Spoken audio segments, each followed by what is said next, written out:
চট্টগ্রামের চাঁদগাঁওয়ের ১২ বছর বয়সী রাহাত খান ছিল এক মায়ের সব আশা, এক পরিবারের ভবিষ্যৎ আর বাংলাদেশের একজন সম্ভাবনাময় কিশোর ক্রিকেটার। অথচ এই বয়সে তার জীবনে পরিসমাপ্তি ঘটে। ঘাতক হয়ে ওঠে তার স্কুলেরই কয়েকজন সহপাঠী, যাদের সঙ্গে স্কুলে যেত, খেলত, আড্ডা দিত, তাদের হাতেই ভাবে প্রাণ গেল রাহাতের। মাত্র ৬ বছর বয়স থেকে মা রোজি আক্তার ছেলেকে নিয়ে প্রতিদিন যেতেন আউটার স্টেডিয়ামে। নিজের ক্লান্তি আর সংসারের কষ্ট ভুলে ছেলের স্বপ্নকে বুকে আগলে রাখেন তিনি। ছেলের ব্যাট, বল, গ্লাভস কাঁধে নিয়ে প্রত্যেকদিন মাঠে দাঁড়িয়ে থাকতেন তিনি, যেন এক মা নয়, ছেলের স্বপ্নের নীরব সঙ্গী।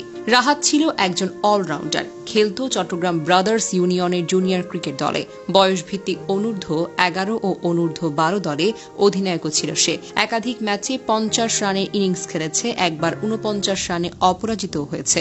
ঘরে সাজানো ছিল মেডেল, ট্রফি ও সার্টিফিকেট। সবই সাক্ষ্য দিচ্ছিল এক সম্ভাব্য তারকার উদয় ঘটছিল ধীরে ধীরে। কিন্তু সেই উজ্জ্বল স্বপ্নটি ছিন্নভিন্ন হয়ে গেল এক বিকেলে। পরিকল্পিতভাবে ঘুরতে নিয়ে যাওয়ার কথা বলে তাকে ডেকে নেয় স্কুলেরই কয়েকজন বন্ধু। তারপর হামিদচরে নিয়ে গিয়ে নির্মমভাবে হত্যা করে।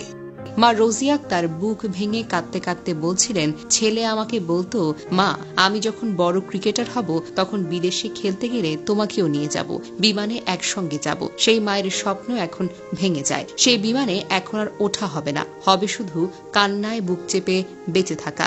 রাহাতের কোচ মাসুম উদ্দুল্লাহ বলেন, রাহাত শুধু প্রতিভাবান নয়, ছিল মারাত্মক পরিশ্রমী। ওর মধ্যে নেতৃত্বের গুণ ছিল। আমরা তাকে ভবিষ্যতের বড় ক্রিকেটার হিসেবে গড়ে তুলেছিলাম। তাকে হারিয়ে শুধু পরিবার নয়, আমরা একটি সম্ভাবনায় প্রতিভাকেও হারিয়েছি। বাংলাদেশ হারালো তার এক সম্ভাব্য জাতীয় ক্রিকেটারকে, একটি পরিবার হারালো তাদের ভবিষ্যৎ, একজন মা হারালেন তার বেঁচে থাকার শেষ শক্তিটুকু, এবং এই জাতি হারালো আরও একটি মূল্যবান প্রাণ, বন্ধুদের হিংসা, প্রতিহিংসা আর বিকৃত মন মানসিকতার কাছে। রাহাতের সঙ্গে অনুশীলন করত উমায়ের তোফায়েল। প্রিয় বন্ধুর বাসায় ছুটে আসে সে, কিন্তু কান্নার জন্য কিছুই বলতে পারেনি। সঙ্গে ছিল তার মা তানিয়া আহমেদ। তিনি বলেন, রাহাত খুব অমায়িক ছেলে ছিল। স্কুল বন্ধুদের কাছে ছেলেরা নিরাপদ না হলে আর কোথায় নিরাপত্তা পাবে? মা বাবার তৃতীয় সন্তান রাহাত, তার বড় 2 ভাই রয়েছে, তবে তারা অসুস্থ। রাহাতের চাচা জাহাঙ্গীর আলম বলেন, আমার ভাইয়ের যে ছেলেটি মেধাবী ছিল, খেলাধুলায় সেরা ছিল, সে ছেলেটি আর নেই। সহপাঠীদের সঙ্গে রাহাতের কোনো ঝগড়া বিবাদ কিছুই ছিল না।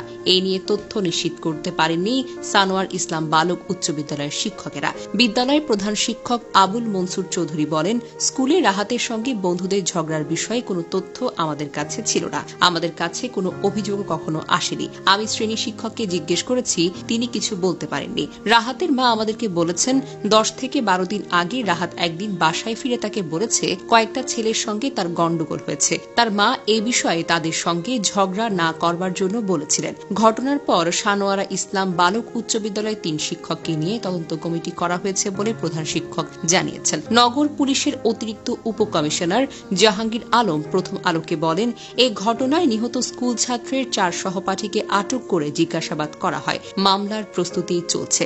রাহাতের বাবার একটি গ্রিলের ওয়ার্কশপ রয়েছে।